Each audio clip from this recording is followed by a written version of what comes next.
Hey guys, welcome to my channel, Dem Crumley's Tech. Today I want to share my experience using the Desview R7 Plus monitor. I bought this about a month ago and I've been using it to help me shoot video with focus and composition, and it's actually been pretty handy with photos as well. So if you're looking for a monitor for your camera, or if you're looking at this model specifically, hang around because I go into some of the features and menu options on there, and hopefully this review helps you decide if this is a monitor for you or if something else works better. So the Desview R7P is a 7-inch touch monitor. It has 1000 nits of brightness and a resolution of 1920 by 1080.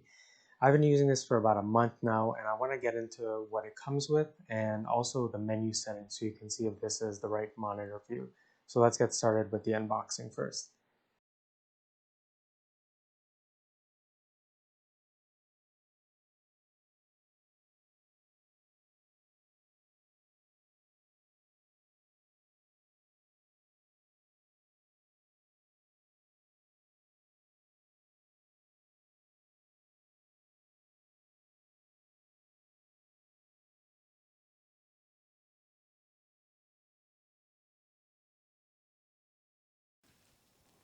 Okay guys, so in terms of the cables, it comes with a micro and mini HDMI cable. You also have a D-tap cable if you want to use an external battery pack.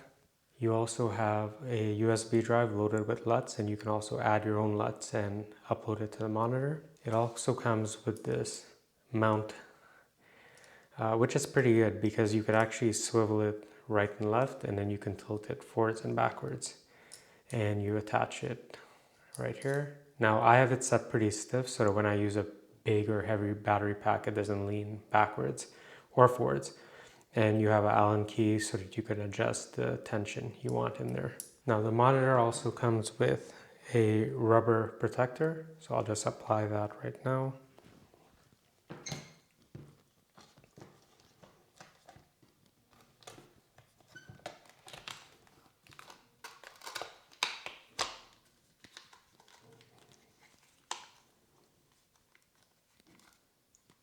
You can see it's a pretty good fit, everything fits. You have access to all the buttons. And to use the supplied sunshade.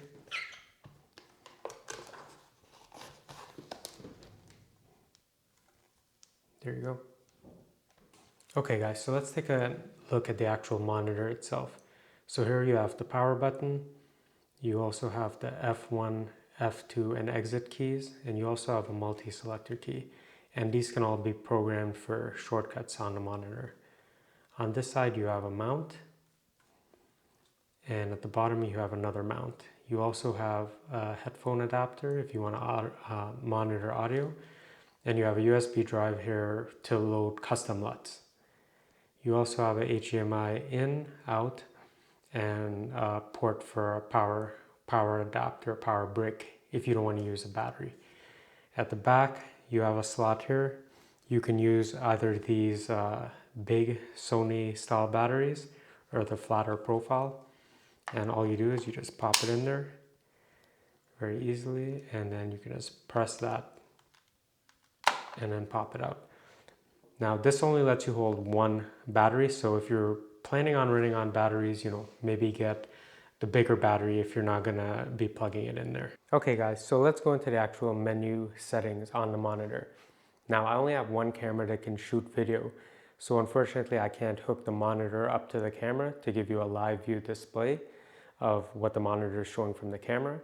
So instead I've hooked up the monitor to my laptop, but just to give you an idea of what the menu settings looks like, so it shouldn't matter much.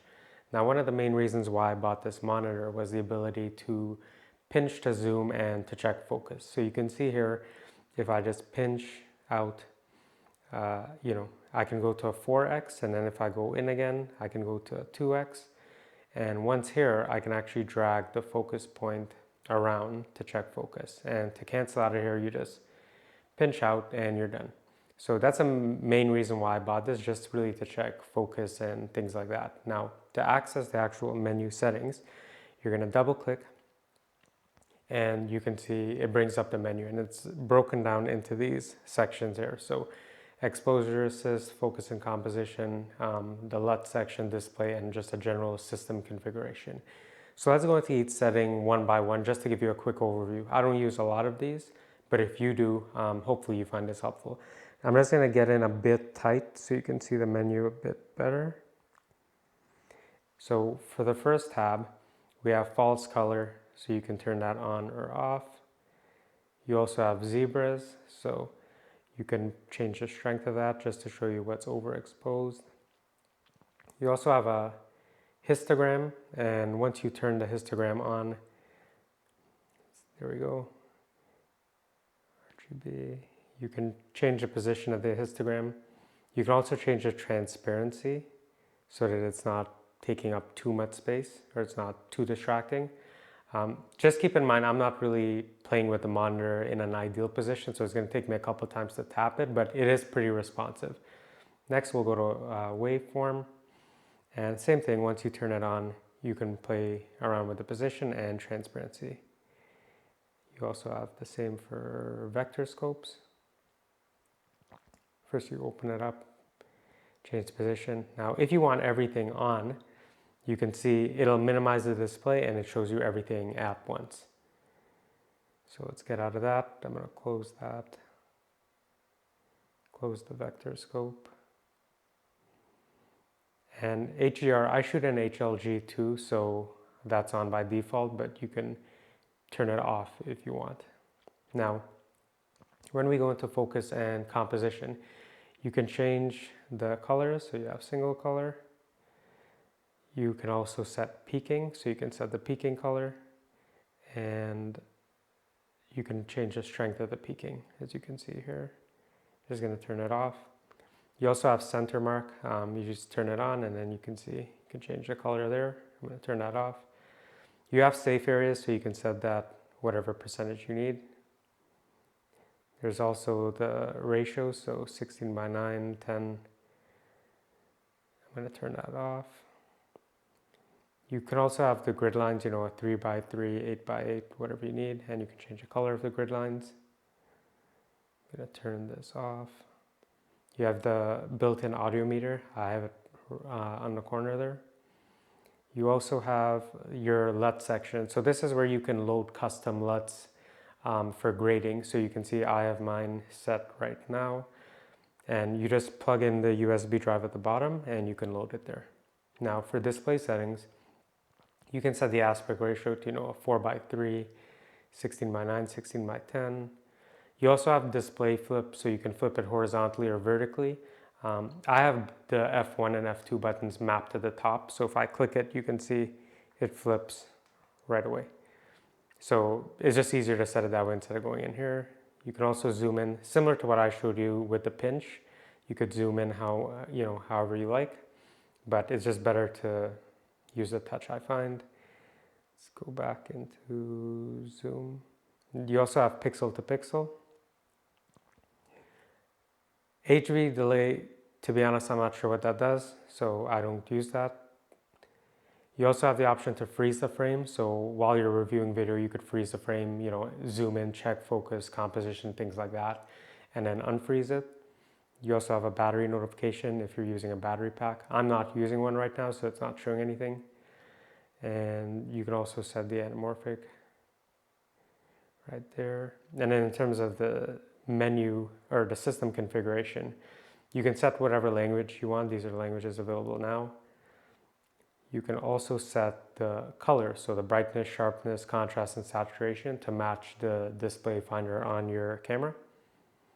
Color temperature, you can set that to some of the defaults here, or you can go to user and then set it to whatever you like. Backlight, I keep mine at 100, but you can lower the brightness if you want.